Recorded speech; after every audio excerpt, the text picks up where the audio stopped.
এই সুদর্শন পুরুষটা কত যত্ন নিয়ে সিগারেট দিয়ে তার শরীরের গোপনীয় স্থানগুলো ঝলসে দিতে একবার পরোয়া করেনি। মেয়েটা প্রশ্ন করেছিল বিধায় তার নিচের ঠোঁটটা কেটে ওই ঘরে বন্দি করে রাখা একটা হিংস্র কুকুরকে খাইয়েছে।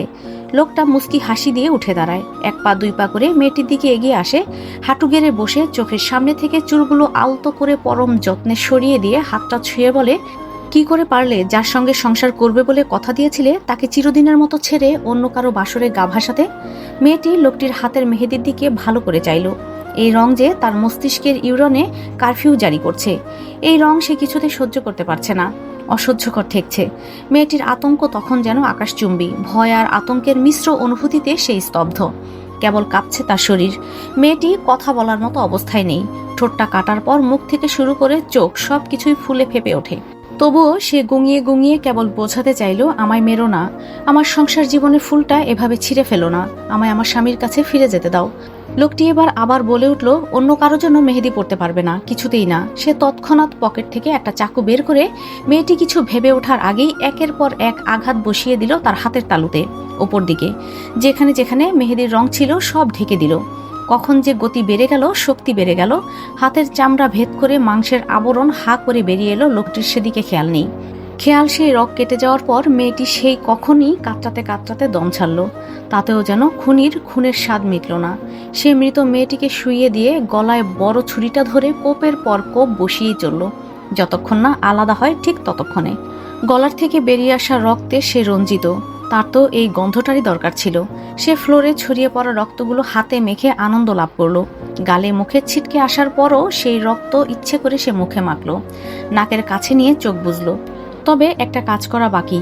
খুনি উঠে টেবিলের কাছে গিয়ে কেচিটা হাতে তুলে নিয়ে সেই গানের তালে তাল মিলিয়ে জোর গলা বাড়িয়ে গাইল, তুমি ছাড়া আজ একা এমন স্বপ্নের লাশঘর, ভেঙে যাওয়া এই বুকের পাঁজর, ধুধু মরুপ্রান্তর।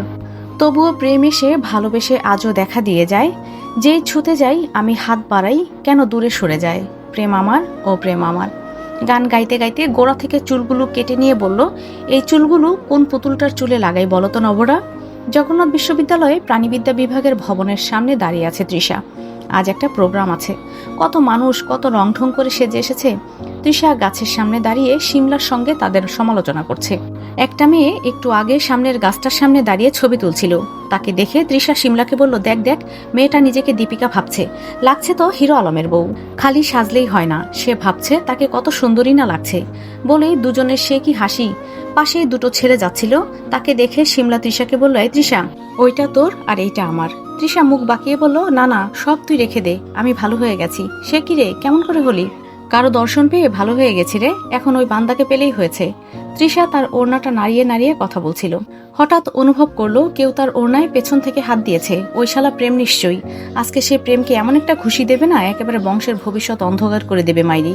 তৃষা গালি দেওয়ার জন্য পেছনে তাকাতেই দেখলো একটা কালো মতো ছেলে তার ওড়নাটা টেনে ধরেছে।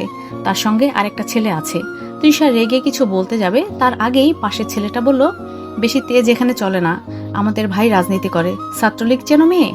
ছাত্রলীগ নাকি ঘাতক লীগ তাতে আমার কি? রাজনীতির কোনো চ্যাপ্টারে বুঝি লেখা আছে মেয়ে দেখলেই ওনা টেনে ধরতে হবে? না, তবে তুমি চাইলে চ্যাপ্টার আমি নিজেই তৈরি করতে পারি। ওনা ছাড়েন, নাইলে দুনিয়া ছাড়িয়ে দেব।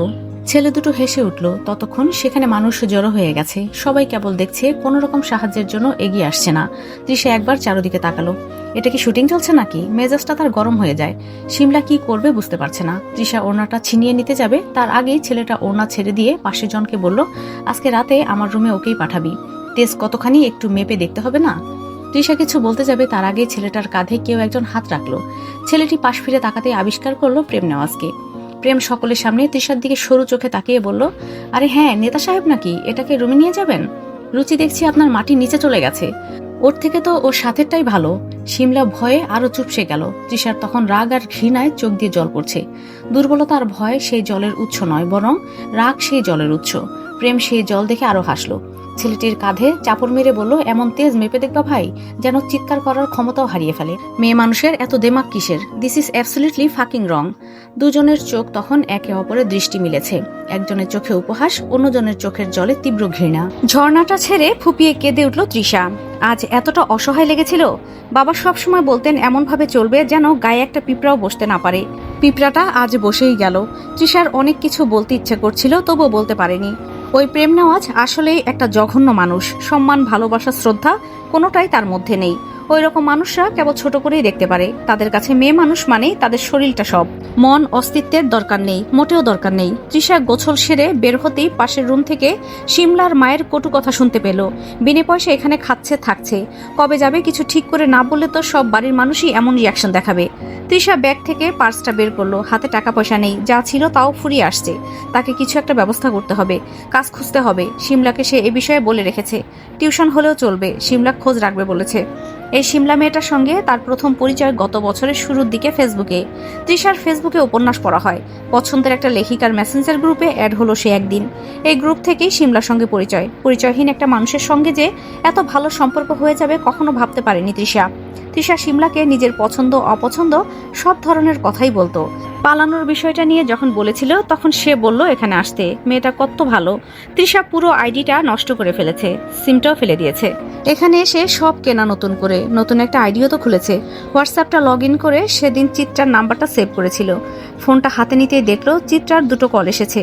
তৃষা বিপদে পড়লে কিংবা সিদ্ধান্ত নিতে গেলে যখন দ্বিধায় পড়ে, তখন যে মানুষটির কাছে নিঃসংকোচে সাহায্য পরামর্শ চাইতে পারে সে হচ্ছে ফারাজ এলাহির ভালোবাসার রমণী।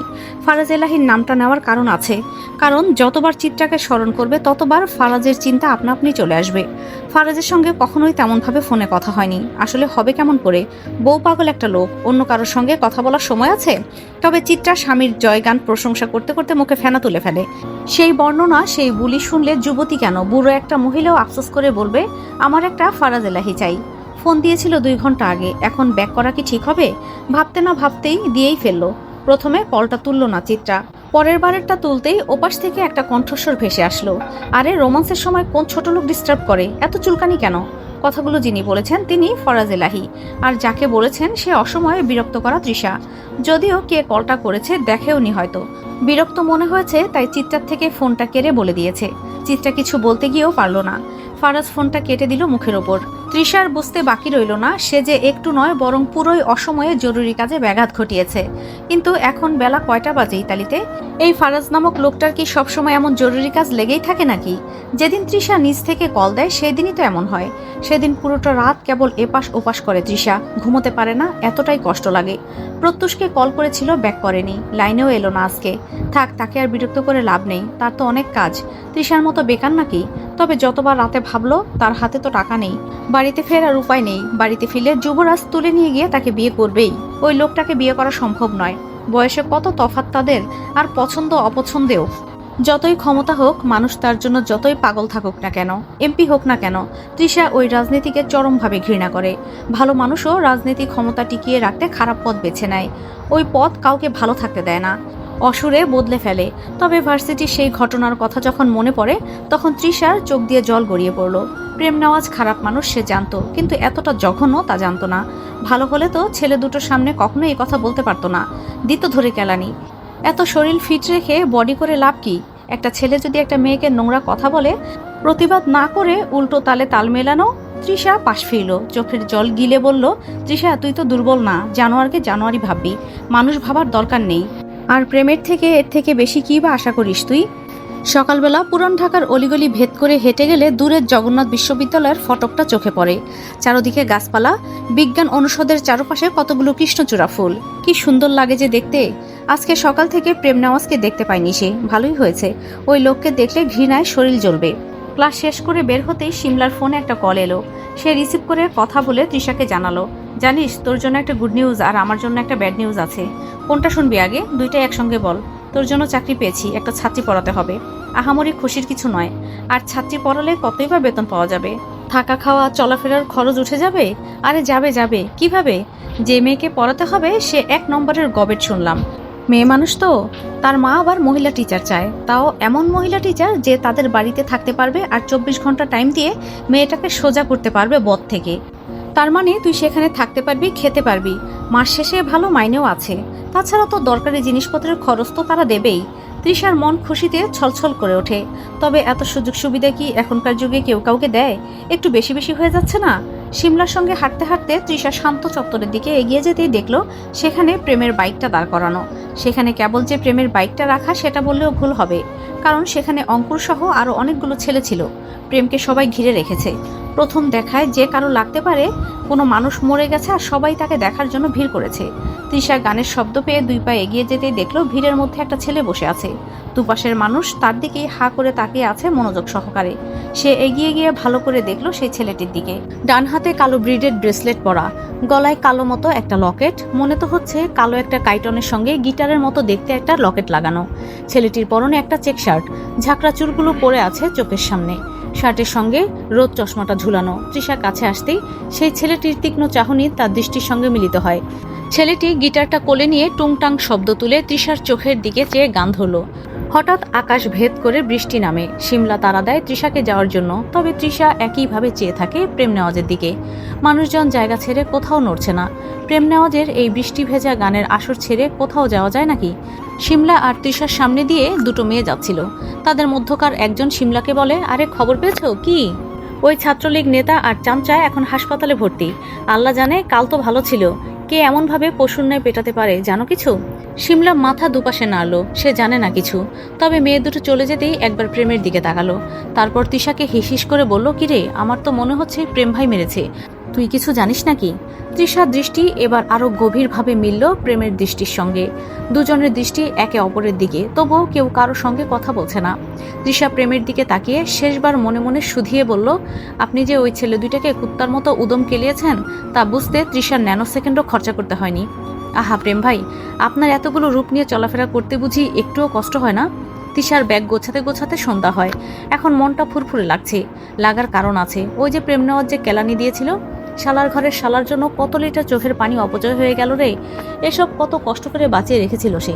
প্রত্যুষের সঙ্গে যেদিন তার বিয়ে হবে সেদিন একটু কান্না করতে হবে না? না কাঁদলে বিয়ের ফিলিংস আসে নাকি?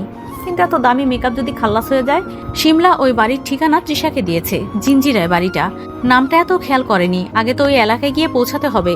যাওয়ার সময় শিমলা এমনভাবে কাঁদছিল যেন তৃষা মরে টরে গেছে, আর কখনো দেখা হবে না। আর ওর মাকে দেখো, সে তো কত ঢং করে বলল এখানে থেকে গেলেই পারতে মা। ইস কি ঢং! অথচ পাশের রুমে তৃষা এখনো যায় না কেন তা নিয়ে কাহিনী করছে। ছ্যাঃ! বাড়ির সামনে দাঁড়িয়ে শিমলাকে আবার কল দেয়। ভুল কোনো ঠিকানা দিল না তো? শিমলা নিশ্চিত হয়ে জানালো তার দেওয়া ঠিকানাটা কোনো ভুল নেই। ভুল হতেই পারে না। তৃষা গেটের সামনে তাকিয়ে আবারও একবার নাম ফলকের দিকে দৃষ্টি স্থির করলো। বাড়ির নাম নেওয়াজ কুঠির। ওই ঘুরে ফিরে নেওয়াজই রাখতে হলো। যেখানে যায় সেখানেই নেওয়াজ চলে আসে। আর ভালো লাগছে না রে। তবে নেওয়াজ তো বাংলাদেশে কত নেওয়াজই আছে। প্রেম নেওয়াজের সঙ্গে এই বাড়ির কোনো সম্পর্ক থাকতে পারে না। এটা অন্য কোনো নেওয়াজের বাড়ি হবে। তৃষা দারোয়ানকে বলে ভেতরে ঢুকতেই দেখলো একটা কালো প্রিমিয় ভেতর থেকে বের হচ্ছে। প্রথমে দেখতে পায়নি তৃষা। আচমকা গাড়ির সামনে পড়তেই থমকে যায় সে। ড্রাইভিং সিটে বসা ব্যক্তিকে দেখার আগেই সে গ্লাস নামিয়ে আঙুল বের করে ইশারা করে তৃষাকে কাছে আসতে বলে। তৃষা কাছে এসে তাকাতেই থমকে যায়। একই সঙ্গে থমকে যায় সেই মানুষটিও। দুজনে একসঙ্গে বলে ওঠে, প্রত্যুষ আপনি? তৃষা তুমি?